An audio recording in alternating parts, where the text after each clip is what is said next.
नमस्कार दोस्तों, आप सभी का स्वागत है हमारे YouTube चैनल पर। तो दोस्तों, एक सेठ की कहानी अगर आप सुन लेते हैं तो जीवन में कभी भी गरीब नहीं रहेंगे। तो दोस्तों, आज की जो वीडियो हम आपके लिए लेकर आए हैं वह वीडियो बहुत ही खास है। वह वीडियो एक ऐसे गरीब व्यक्ति की है दोस्तों। वह अमीर क्यों नहीं बन पाता? प्रत्येक आदमी चाहता है वह अमीर व्यक्ति बनना। दोस्तों, प्रत्येक व्यक्ति चाहता है कि वह अमीर हो जाए, परंतु वह अमीर हो नहीं पाता है। जब व्यक्ति गरीब होता है तो वह तन से व मन दोनों से ही दुखी रहता है। प्रत्येक इंसान सोचता है कि गरीबी कभी भी हमारे पास ना आए। तो दोस्तों, गरीबी कैसे खत्म होती है और अमीर कैसे बना जाता है? क्योंकि अमीर बनने के लिए अर्थात सुख प्राप्ति के लिए हमें पैसों की आवश्यकता पड़ती ही है, जिसे हम माता लक्ष्मी कहते हैं। तो दोस्तों, हमें ऐसा कौन सा कार्य करना चाहिए जिससे माता लक्ष्मी हमारे घर पर आए? तो देखिए दोस्तों, इस वीडियो के माध्यम से हम आपको बताने जा रहे हैं यह सब कुछ। तो चलिए दोस्तों, वीडियो में अब आगे बढ़ते हैं। तो दोस्तों, एक समय की बात है, वह बहुत ही धनवान था और माता लक्ष्मी की कृपा उस सेठ पर बहुत अच्छी थी। और दोस्तों, एक दिन सेठ रात्रि के समय विश्राम कर रहा था और उसी समय सेठ जी के सामने लक्ष्मी माता जी प्रकट होती हैं और लक्ष्मी जी कहती हैं कि सेठ, मुझे तुम्हारे घर में रहते हुए 25 वर्ष हो चुके हैं, परंतु मैं अब आपके घर से जाना चाहती हूँ। सेठ यह सुनकर माता लक्ष्मी से कहते हैं, माता आप मत जाइए। तब माता लक्ष्मी कहती है, क्यों? तब सेठ कहता है, एक आप ही तो हैं जिसके वजह से लोग हमें सलाम करते हैं, हमारी इज्जत करते हैं, और आप चली जाएंगी तो हम गरीब हो जाएंगे, अर्थात हम भिखारी हो जाएंगे। तुम्हारी वजह से मैंने मंदिर तथा रिश्तेदारों से भी मिलना बंद कर दिया है। यह सुनकर माता लक्ष्मी कहने लगी, सेठ, तो मैंने कब मना किया कि तुम मेरे पीछे पड़े रहो? मेरी भक्ति छोड़ दो कि तुम मेरे ही पीछे पड़े रहो और सब कुछ छोड़ दो, या अपने रिश्तेदारों प्रेमियों को भी छोड़ दो। लेकिन माता लक्ष्मी ने यह सेठ से कहा कि मैं एक जगह नहीं रह सकती, मुझे अब तुम्हारे घर से जाना ही होगा। तो सेठ जी कहते हैं, तो अब मैं क्या कर सकता हूँ? आपके जाने का मन है तो आप चले जाइए, मैं आपको रोक तो नहीं पाऊंगा और मैं भिखारी भी हो जाऊंगा। हे माता लक्ष्मी, आपसे मैं बहुत प्रेम करता हूँ। फिर भी माता लक्ष्मी कहती है, सेठ, मैं जाने से पहले आपको एक वरदान दूंगी, बताइए आप क्या चाहते हैं? ये सुनकर सेठ कहता है, अभी नहीं, मैं अपने घर की सहमति लेने के बाद ही कुछ दिन बाद आपको बता दूंगा।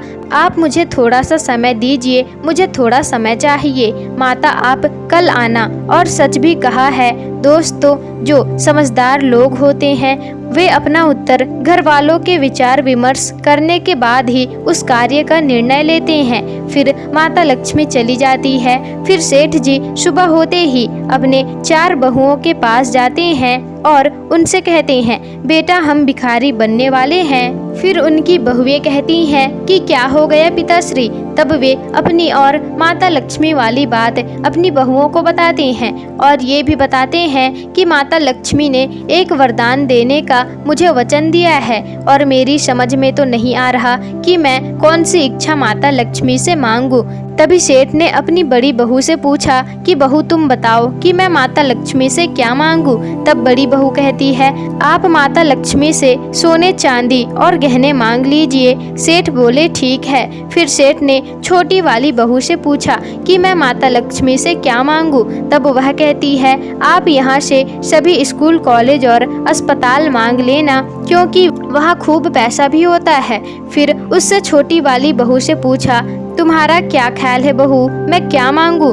तब वह कहती है, आप शहरों की सारी जमीन जायदाद मांग लीजिए, क्योंकि जमीन में बहुत अनाज उगता है और हम इसे बेचकर खूब सारा पैसा भी कमा सकते हैं। फिर सबसे छोटी वाली बहू से पूछा, बेटा, तुम्हारी क्या इच्छा है? तब सबसे छोटी वाली बहू कहती है, मुझे ना ही सोना चाहिए और ना ही स्कूल कॉलेज और ना ही मुझे इस क्षेत्र की जमीन चाहिए।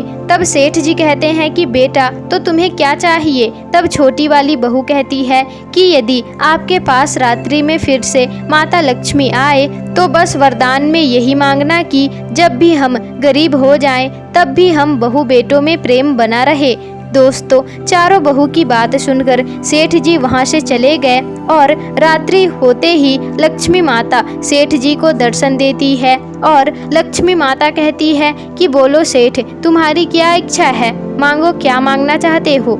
याद रखना, मैं तुम्हें एक ही वरदान दूंगी, दो नहीं दूंगी। लक्ष्मी माता ने कहा कि एक ही वरदान मांगना, क्योंकि मैं जाना चाहती हूँ। फिर सेठ बोलता है, माता आप तो चली जाएंगी, लेकिन आपके जाने के बाद हम गरीब हो जाएंगे। यदि हम गरीब हो गए तो हम और हमारे बेटों में और हमारे 4 बहुओं में अर्थात हमारे परिवार में हमेशा प्रेम बना रहे और हमें इसके अलावा कुछ नहीं चाहिए। सेठ जी की बात सुनकर माता लक्ष्मी बोलती है, जो तुम बोल रहे हो उसे अच्छे से समझ लो, अच्छे से ध्यान से सोचो कि तुम्हें क्या चाहिए और कि कहीं बाद में ऐसा ना हो कि तुम अपने इच्छा से डगमगा जाओ। सेठ जी बोले, माता मैंने ठीक से सोच और समझ लिया है, बहुत ही अच्छे से ये फैसला मैंने लिया है। माता लक्ष्मी जी बोली, सेठ मैं तुम्हें फिर से मौका दे रही हूँ, अच्छे से समझ लो, फिर से कोई दूसरा वरदान मांग सकते हो तुम। तभी सेठ जी बोलता है, मुझे और कुछ भी नहीं चाहिए, आप केवल मुझे ये वरदान दो कि गरीब होने के बाद भी हमारे 4 बेटों बहुओं और हम में कभी भी कोई भी अड़चन ना आए, हम खुशी खुशी रह सकें। सेठ जी के इन वचनों को सुनकर माता लक्ष्मी जी प्रसन्न हो गई। फिर उन्होंने कहा कि तुम चिंता मत करो, आज के बाद मैं तुम्हारे घर से कभी नहीं जाऊंगी। फिर सेठ जी बोले कि आप तो हमारे घर से जाना चाहती थी। तभी माता लक्ष्मी ने कहा, सेठ, जहाँ परिवार में सहनशीलता, प्रेम, आपसी मेल जोल होता है, जहाँ लोग आपस में खुशी खुशी रहते हैं और जहाँ कलह कलेश, लड़ाई झगड़ा नहीं होता, मैं वहीं हमेशा निवास करती हूँ। और जब तुम्हारे घर में प्रेम होगा तो मैं वहाँ से कैसे चली जाऊँ? तो आज के बाद मैं वहाँ से कभी भी नहीं जाऊँगी, मैं हमेशा ही तुम्हारे घर में वास करूँगी। माता लक्ष्मी के ये वचन सुनकर उस सेठ का चेहरा खिलखिला उठा और वह बार बार माता लक्ष्मी को प्रणाम करने लगा। तो दोस्तों, आशा करते हैं आपको यह कहानी जरूर ही पसंद आई होगी। तो आप भी कमेंट बॉक्स में जय माँ लक्ष्मी अवश्य लिख दीजिएगा, जिससे कि आपके परिवार में भी हमेशा माता लक्ष्मी की कृपा बनी रहे। और अगर वीडियो पसंद आई हो तो वीडियो को लाइक, शेयर, कमेंट और चैनल को सब्सक्राइब जरूर ही कर दीजिएगा, जिससे कि आपको ऐसी ही अच्छी कहानियाँ सुनने को मिलते रहे।